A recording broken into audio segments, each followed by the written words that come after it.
Josue 3. Mitabok sa Jordan ang katawhan sa Israel sayo sa sunod nga adlaw, mibangon si Josue. Siya ug ang tanang katawhan sa Israel na miya sa kampo sa Shittim aron pag-adto sa Jordan. Nagkampo sila didto sa wala pa manabok.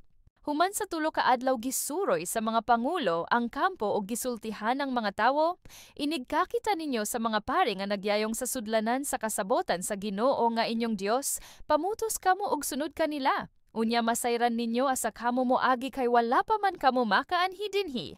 Apan ayaw kamog paduol sa sudlanan sa kasabotan, palayo kamog mga 1 kilometro sa likod nini. Giingnan ni Josue ang katawhan, himo ang putli ang inyong kaugalingon, tungod kay ugma ang Ginoo maghimog katingalahang mga butang sa taliwala ninyo. Unya miingon si Josue sa mga pari, dada ang sudlanan sa kasabotan ug pag-una sa katawhan.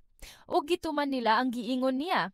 Unya ang Ginoo miingon kang Josue, tungod sa buhaton ko karong adlawa, ang tanang katawhan sa Israel magpasidungog kanimo ug masayod sila nga nag-uban ako kanimo, sama nga nag-uban ako kang Moises. Sugoa ang mga pari nga nagyayong sa sudlanan sa kasabotan nga mohunong sila inigtunob nila sa tubig sa suba.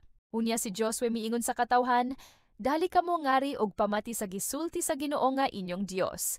Karong adlaw mahibaluan ninyo nga ang buhing Dios nag-uban kaninyo. Samtang mosulong kamo abugon niya ang mga Kanaanhon, ang mga Hitihanon, ang mga Hibihanon, ang mga Perisihanon, ang mga Girgasihanon, ang mga Amorihanon ug ang mga Jebusihanon. Ang sudlanan sa kasabutan sa Ginoo sa tibuok kalibotan mag-una kaninyo pagtabok sa Jordan.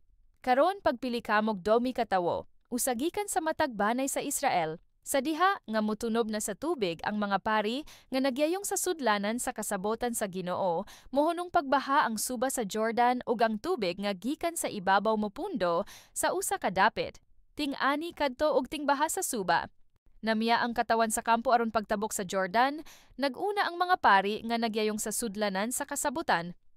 Pag-abot nila sa daplin sa Jordan ug sa pagtunob nila sa tubig, mihunong pagbaha ang suba ug mipundo ang tubig sa ibabaw didto sa Adam, ang syudad duol sa Zaretan.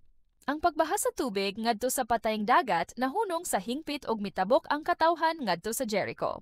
Samtang naglakaw sila sa namala nga yuta, ang mga pari nga nagyayong sa sudlanan sa kasabotan sa Ginoo nagtindog sa malang yuta taliwala sa Jordan hangtod nakatabok ang tanang katawhan.